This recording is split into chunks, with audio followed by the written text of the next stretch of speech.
प्रादेशिक समाचार के साथ मैं नीलम कुमार। पहले मुख्य समाचार। प्रधानमंत्री नरेंद्र मोदी के परीक्षा पर चर्चा कार्यक्रम के पंजीकरण की आज अंतिम तिथि। कार्यक्रम में बच्चों के साथ अभिभावकों और अध्यापकों से भी होंगे रूबरू। मुख्यमंत्री हेमंत सोरेन ने राजधानी रांची की यातायात व्यवस्था का किया निरीक्षण। कहा, ऑटो और बसों की हो पार्किंग व्यवस्था, ठेला और खोमचे वालों के लिए भी हो वेंडिंग जोन। राज्य में पश्चिमी विक्षोभ का असर हुआ खत्म। आज से साफ होगा मौसम, बढ़ेगा तापमान।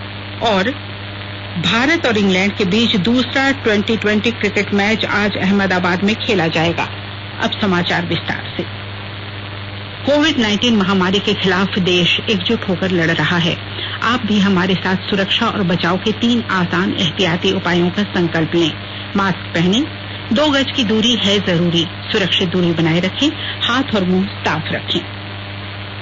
प्रधानमंत्री नरेंद्र मोदी के परीक्षा पे चर्चा कार्यक्रम के पंजीकरण की आज अंतिम तिथि है।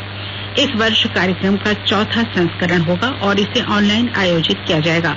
परीक्षा पे चर्चा प्रधानमंत्री के नेतृत्व में एग्जाम वॉरियर अभियान का एक हिस्सा है, जो विद्यार्थियों के लिए तनाव मुक्त वातावरण का निर्माण करता है।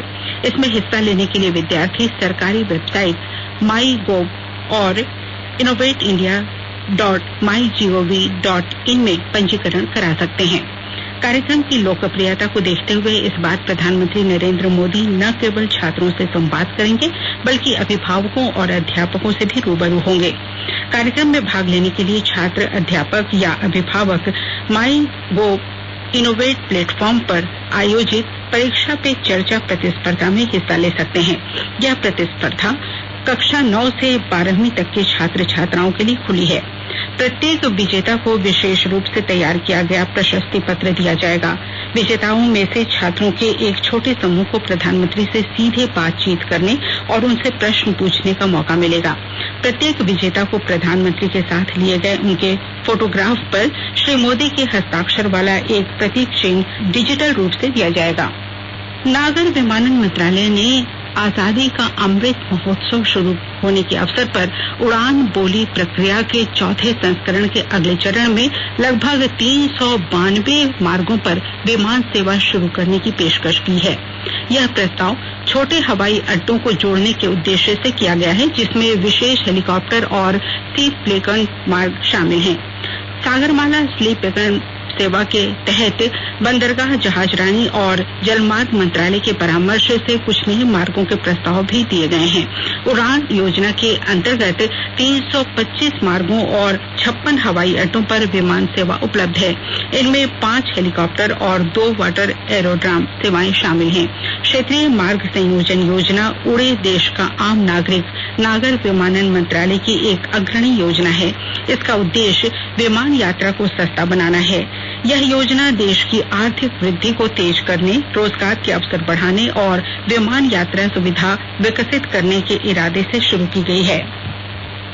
मुख्यमंत्री हेमंत सोरेन ने कल राजधानी रांची की यातायात व्यवस्था का निरीक्षण किया। इस दौरान उनका काफिला बरियातू रोड, बूटी मोड़, कोकर चौक और लालपुर होते हुए नागा बाबा खटाल तक गया, जिसके साथ उन्होंने राजधानी की ट्रैफिक व्यवस्था सुचारू रूप से चलाने के लिए ऑटो और बसों की पार्किंग व्यवस्था दुरुस्त करने तथा फुटपाथ दुकानदारों के लिए वेंडिंग जोन बनाने का निर्देश दिया। इस बीच उन्होंने रांची के सर्कुलर रोड स्थित बिरसा मुंडा जेल परिसर में निर्माणाधीन बिरसा स्मृति पार्क और म्यूजियम का भी निरीक्षण किया। मुख्यमंत्री ने करीब 28 एकड़ में फैले जेल भवन के जीर्णोद्धार और बिरसा स्मृति पार्क निर्माण कार्य का बारीकी से अवलोकन कर इस महत्वाकांक्षी परियोजना में किसी तरह की कोताही नहीं बरतने का सख्त निर्देश दिया। उन्होंने कहा कि बिरसा आबा जेल के जिस कमरे में दिन गुजारे थे, उस कमरे में भी उनकी प्रतिमा होनी चाहिए, ताकि आगंतुक उनके शौर्य और संघर्ष को करीब से जान सकें।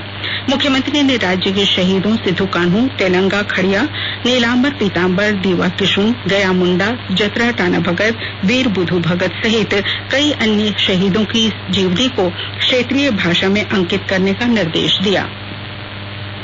सांसद जयंत सिन्हा की अध्यक्षता में जिला विकास समन्वय एवं मूल्यांकन समिति दिशा की बैठक सूचना भवन सभागार में कल संपन्न हुई। बैठक में पेयजल, बिजली, पशुपालन, शिक्षा, मनरेगा, पीएम आवास, स्वास्थ्य आपूर्ति, खनन, प्रधानमंत्री आवास योजना, ग्रामीण कौशल विकास योजना, कृषि, सिंचाई आदि विषयों की समीक्षा की गई। बैठक के बाद सांसद जयंत सिन्हा ने कहा कि पैक्स से धान खरीद के मामले में स्थिति काफी चिंतनीय है। उन्होंने कहा कि अब तक 80 करोड़ रुपए के मूल्य का धान खरीदा गया है, लेकिन महज 28 करोड़ रुपए का ही भुगतान किया जा सका है। 52 करोड़ रुपए का किसानों का भुगतान लंबित है। उन्होंने विधायकों से विधानसभा में चल रहे बजट सत्र के दौरान इस मुद्दे को पटल पर रखने का आग्रह किया। श्री सिन्हा ने यह भी बताया कि डीएमएफटी के 188 करोड़ रुपए जमा हैं। इसके विरुद्ध कोई योजना स्वीकृत नहीं हुई है। सांसद जयंत सिन्हा ने कहा कि देश में कोरोना से बचाव को लेकर टीकाकरण का महाअभियान चल रहा है, लेकिन दिशा की महत्वपूर्ण बैठक में सिविल सर्जन का नहीं आना दुखद है। उन्होंने कहा कि उनके नहीं रहने से इस अभियान के बाबत जानकारी नहीं मिल पाई। ऐसे में उन्हें कारण बताओ नोटिस जारी किया गया है। स्वास्थ्य मंत्री डॉक्टर हर्षवर्धन ने कहा है कि चिकित्सक समुदाय के कारण देश में कोविड से स्वस्थ होने की दर दुनिया में सर्वाधिक है। उन्होंने कहा कि एम्स का पूरे देश में एक तंत्र स्थापित करके सभी नागरिकों को बेहतर स्वास्थ्य सेवाएं उपलब्ध कराई जा रही हैं और पूर्व प्रधानमंत्री अटल बिहारी वाजपेयी के सपने को पूरा किया जा रहा है। उन्होंने कहा कि प्रधानमंत्री नरेंद्र मोदी के नेतृत्व में सरकार सभी को उच्च गुणवत्ता वाली चिकित्सा सुविधाएं उपलब्ध कराने के लिए चिकित्सा संस्थानों के विस्तार के लिए प्रतिबद्ध है। देश में अब तक 2,91,92,547 लोगों को कोरोना की वैक्सीन दी जा चुकी है। इनमें से 73,31,498 स्वास्थ्यकर्मियों ने पहली डोज ली है, जबकि 42,58,297 स्वास्थ्यकर्मियों को दूसरी डोज दी जा चुकी है। कल 9,74,090 लोगों ने वैक्सीन ली। इनमें पहली डोज लेने वालों की संख्या 8,05,014 है। कल ही 1,69,076 स्वास्थ्यकर्मियों और अग्रणी कार्यकर्ताओं को वैक्सीन की दूसरी डोज दी गई। देश में कोविड टीकाकरण अभियान में करीब 3 करोड़ लोगों को टीके लगाए जा चुके हैं। स्वास्थ्य मंत्रालय ने बताया है कि बीते एक दिन के दौरान 20,53,000 से अधिक लोगों को टीके लगाए गए। इस बीच देश में कोविड से स्वस्थ होने की दर 96.82% हो गई है। इधर कई राज्यों में कोविड मरीजों की संख्या बढ़ रही है। वर्तमान में 2,02,000 से अधिक मरीजों का उपचार चल रहा है। बीते एक दिन में 24,882 कोविड मरीजों की पुष्टि हुई है। राज्य में अब तक कुल 27,025 लोगों को कोरोना का टीका लगाया जा चुका है। इनमें 15,161 लोगों को कोरोना टीका का पहला डोज दिया गया है। वहीं 11,864 लोगों को कोरोना टीका का दूसरा डोज दिया गया। स्वास्थ्य विभाग के सचिव के सोन ने टीकाकरण की गति बढ़ाने का निर्देश दिया है। इसके लिए उन्होंने विभाग सहित निजी अस्पतालों में भी टीकाकरण करने को कहा है। साथ ही उन्होंने ग्रामीण इलाकों में भी टीकाकरण में तेजी लाने का निर्देश दिया। राज्य में पिछले 24 घंटे में 57 नए कोरोना संक्रमित मरीज मिले हैं। इसके साथ ही राज्य में कोविड-19 पॉजिटिव मरीजों की संख्या बढ़कर 1,20,524 हो गई है। राज्य में कोरोना संक्रमितों के स्वस्थ होने की दर 98.67% तक जा पहुंची है। स्वास्थ्य विभाग से मिली जानकारी के अनुसार राज्य में अब तक 1,18,922 लोगों ने कोरोना को मात देने में सफलता हासिल की है, जबकि 509 सक्रिय मरीजों का इलाज अब भी विभिन्न कोविड-19 अस्पतालों में चल रहा है। प्रदेश में अब तक 56,60,355 सैंपल की जांच हो चुकी है। आकाशवाणी के ताजा तरीन समाचारों के लिए आप हमारी वेबसाइट newsonair.com पर लॉग ऑन कर सकते हैं। ताजा समाचार Twitter handle @AIR news alerts और Facebook page all India radio news पर भी उपलब्ध है। आप प्रादेशिक समाचार एकांश के ट्विटर हैंडल @AIR न्यूज _ और फेसबुक पेज तथा YouTube channel AIR news Ranchi पर भी हमारे बुलेटिन सुन सकते हैं। प्रादेशिक समाचार आप आकाशवाणी रांची से सुन रहे हैं और अब पेश है कोरोना से बचाव के कुछ संदेश। कोविड-19 से बचाव और सुरक्षित रहने के 3 उपाय। मास्क लगाएं, 2 गज दूरी है जरूरी, सुरक्षित दूरी रखें, हाथ और मुंह साफ रखें।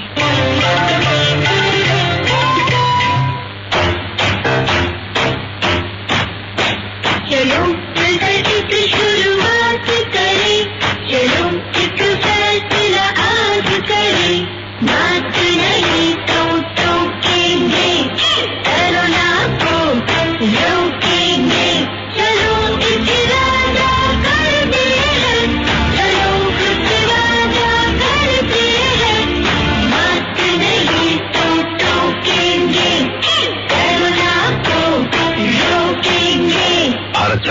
जनहित में जारी।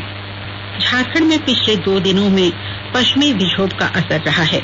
इसके कारण राज्य के विभिन्न जिलों में पिछले 2 दिनों में बारिश हुई। सबसे अधिक बारिश चतरा में 45 मिलीमीटर दर्ज की गई। सिमडेगा, खरसावां और जमशेदपुर में 3 मिलीमीटर, वहीं रांची, लातेहार, हजारीबाग, गुमला और बोकारो में 1 मिलीमीटर बारिश हुई। मौसम विभाग ने पूर्वानुमान में कहा है कि अगले 5 दिनों तक मौसम साफ रहेगा। इस दौरान न्यूनतम और अधिकतम तापमान में बढ़ोतरी होगी। वहीं राज्य के विभिन्न इलाकों में अधिकतम तापमान 31 से 36 डिग्री रहने की संभावना है। कृषि वैज्ञानिकों के अनुसार साइक्लोनिक सर्कुलेशन के प्रभाव से हुई बारिश के कारण रबी की फसल, लत्तर वाली सब्जियां और मौसमी फलों के पौधों को काफी फायदा पहुंचेगा। दुमका जिले के उपायुक्त राजेश्वरी बी ने विश्व प्रसिद्ध पर्यटन स्थल मलूटी के आसपास पत्थर क्रशर को बंद करने का निर्देश दिया है। इसे लेकर खनन टास्क फोर्स की बैठक की गई। विस्तृत ब्यौरा दे रहे हैं हमारे संवाददाता। दुमका की उपायुक्त राजेश्वरी बी ने विश्व प्रसिद्ध पर्यटन स्थल मलूटी के आसपास चल रहे सभी पत्थर क्रशर को बंद कराने का निर्देश दिया है। इस बाबत उन्होंने खनन टास्क फोर्स की बैठक की। बैठक में उपायुक्त ने कहा कि पर्यटन स्थल के आसपास प्रदूषण फैलाने पर कार्रवाई होगी। उपायुक्त ने जिला परिवहन पदाधिकारी को निर्देश दिया कि वे ओवरलोडिंग के मामले में तुरंत प्राथमिकी दर्ज कर कार्रवाई करें। उपायुक्त ने निर्देश दिया कि अभियान चलाकर जगह जगह प्रदूषण की जांच की जाए। बैठक में जिला खनन पदाधिकारी ने बताया कि फरवरी माह में स्टोन चिप्स के अवैध परिवहन के मामले में 4 वाहनों से राजस्व की वसूली की गई। R.K. नीरद, आकाशवाणी समाचार, दुमका। पश्चिमी सिंहभूम जिले के लांजी में पिछले दिनों हुए बारूदी सुरंग के विस्फोट के मामले में पुलिस को बड़ी सफलता हाथ लगी है। इस घटना के बाद शुरू किए गए सर्च ऑपरेशन के दौरान पुलिस ने माओवादियों के 2 हार्डकोर समेत कुल 10 नक्सलियों को गिरफ्तार किया है। सिंहभूम कोल्हान प्रक्षेत्र के डीआईजी राजीव रंजन ने मीडिया को इसकी जानकारी दी। भारत और इंग्लैंड के बीच दूसरा 2020 क्रिकेट मैच आज अहमदाबाद के नरेंद्र मोदी स्टेडियम में खेला जाएगा। आकाशवाणी से मैच का आंखों देखा हाल शाम 6:30 से FM रेनबो और अतिरिक्त मीटरों पर प्रसारित किया जाएगा। 5 मैचों की श्रृंखला में इंग्लैंड 1-0 से आगे है। उधर महिला क्रिकेट में 5 एकदिवसीय अंतर्राष्ट्रीय मैचों की श्रृंखला के दूसरे मैच में आज भारतीय टीम का मुकाबला दक्षिण अफ्रीका से होगा। मैच आज सवेरे 9 बजे शुरू हो रहा है। इस श्रृंखला में दक्षिण अफ्रीका 2-1 की बढ़त बनाए हुए है। भारतीय महिला क्रिकेटरों की उम्मीद है कि वे आज का मैच जीतकर मुकाबला बराबरी पर ला देंगी। पहले मैच में हारने के बाद भारतीय टीम ने दूसरे मैच में जीत हासिल की, लेकिन वर्षा के कारण बाधित तीसरे मैच में भारतीय टीम चूक गई। तीसरे मैच में 5 विकेट पर 248 रन का अच्छा स्कोर बनाने के बावजूद डेकवर्थ लुइस नियम के तहत भारतीय टीम मात्र 6 रन बनाने में विफल रह गई। और अब अखबारों की सुर्खियां।